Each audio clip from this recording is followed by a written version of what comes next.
Hello everyone and welcome to The Arrangement Graveyard, the show where I take forgotten and unfinished arrangements and give them the spotlight for a change. On this episode, we'll be looking at It Kills Me by Melanie Fiona. Now, to address the whole when these arrangements were made, I have to go over here to score properties, and you'll notice in like my past episodes, I'll look here and be like, oh, creation date, March 2019. But what I realized with this one is, this is actually the date I created the template.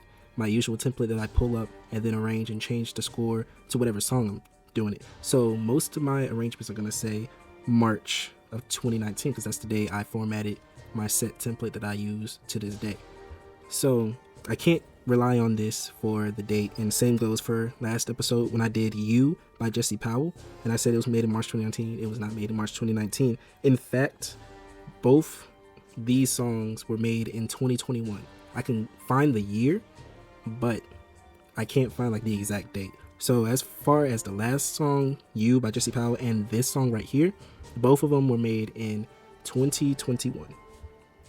Now let's discuss this song. So this song actually has a decent intro. I like what I did with the gradual crescendo from piano to forte in there because it's kind of like the regular song. But aside from that, that's the most excitement you're going to get out of this intro. To me, it just seems, I don't know, like, I feel like with these old arrangements, it feels like it drags, or it's like it's not full. It just feels kind of middle schoolish, kind of something you would play in middle school, something simple. As you can see, like the trombone only has one line rather than my usual 3 lines. You know, trumpet sitting here in the staff. You know, it's very boring, nothing really exciting.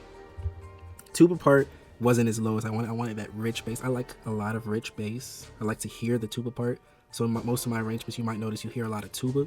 That's because I like to hear the bass line complement everything. I don't want it to overpower it necessarily, but I want to hear the bass line. And this is just a little high. Like up here, this high A flat is just it's usually a line I do not cross. I usually try to stay underneath this G space right here. And that's only like if I have to. If I can, I want to keep it like either at this D line or below, as low as possible. But up here, I try to stay away from that because I don't feel like the tuba part should be that high. Otherwise, you're playing into kind of the ranges of the euphonium. And at the time, both the tuba and the euphonium use the same sound. So if you have the tuba part high enough, it sounds like the baritones were playing it. That's not what I want. I know I can transpose it to another key that'll make the bass line drop down to a playable state. I don't want to do that. I can transpose any of these songs, but unless I have to, they're staying in the key that the original song is in.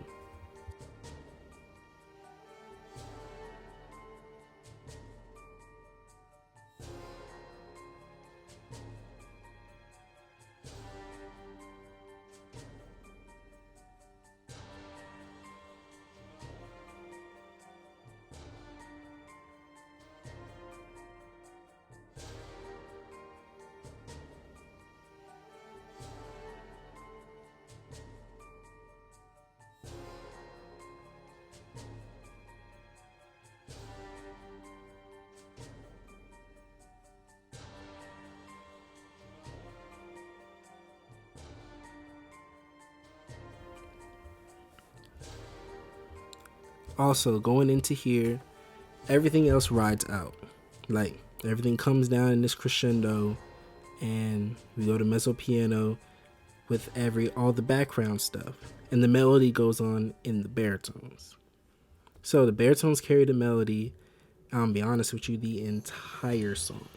Like, I don't switch it up, and usually I try to switch it up, break up the melody so that each part has their own different thing. And I'm like, it's okay for the baritones to start arranging the melody. Like you got the tuba part thing, which is like, okay, you got some low notes and it stays pretty low in my range. Then it's like, okay, you get that nice, rich yellow bass line, which means like you're getting. But then you got baritones and the tenors, which we already discussed, playing up in the stratosphere. Time to move it around, like even here. But also, primarily trumpets, clarinets. Right here, this is pretty high. Screaming at the top of their lungs, high C, trying to scream. That's usually like just something that's reserved for songs. And then you got your instruments like trombones, and down here playing like super low, like 2-part harmony, the field, just in the staff. And usually what I do is I try to have that's a palm key. So it's above the we staff, don't like a use couple the notes palm above the keys that staff, much kind of in balance out the marching trombone band. section. But this is That's like a rarity. low You chord see all right of this, here. and when we get into the Like chorus, very low. man, oh, And that's not what I man. usually like my trombones to have. Look at all these yellow And then notes. you have this We even got a big chorus section red that's supposed to be note big, right here. and the piccolos are playing Like, in the staff. And usually all what I of do is this I should have have them been play above the shifted staff, to so it kind of another like highlights part. what the trumpets are doing. And this is why. So So overall, overall, this whole chorus is just a terrible, outrageous mess. And then that's where it stops, because once you finish the melody out in the baritones and the tenors and the entire thing, before you move to the next part, which I've been calling this the chorus, the next part might be the chorus, or it might all be the chorus. I haven't really looked into the song, and it's been a minute since I've actually worked on it. So correct me if I'm wrong, but this could be the chorus, or the next part that actually has the title of the song could be the chorus, or it's all the chorus together. Oh well, I could be wrong, I could be right. It's whatever. But I didn't know where to go. Like, if you have the melody and the baritones and the tenors the entire time, who do you go to next? The altos? You go to the soprano voices? I just didn't know where to go from there, so it cuts off right there before it goes to na na na na, that part. So let's talk about the Chance of Revival. That is a easy 5 out of 10. It's straight down the middle. Because I'm open to finishing it, but I'm fine with not finishing it. It's not something that I need to arrange. It was something that was just out of the blue. Ooh, I remember hearing this song growing up. I want to arrange it. And I just never got around to finishing it because of the mess it turned into in the end. But also, I feel like song-wise, it's a little bit of... It's too simple of a song for me. Because I'm like, looking at this, I wouldn't just give the trombones like a single note. I want to give the tenors a single note, have all these notes in the staff like this, and not have any participation from the baritones in the intro, unless there wasn't much to be offered in the intro.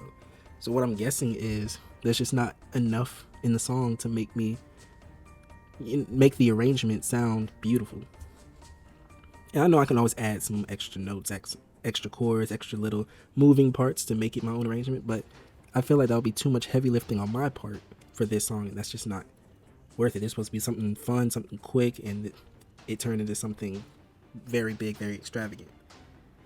But overall, yeah, it's just too much. I would have to fix. I'd pretty much have to start over from the beginning. Just delete this and then start it over. And I don't like doing that, especially with songs that I've arranged, because when you put in the work, you remember all the work you put in, and then you just erase it. And it's like, dang, I'm not even motivated to arrange this a second time.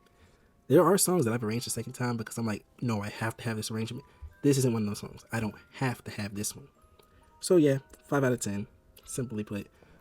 But that's enough talking on my part. Let's go ahead and have a listen to what this arrangement sounds like, all the way from the beginning to this outrageous ending.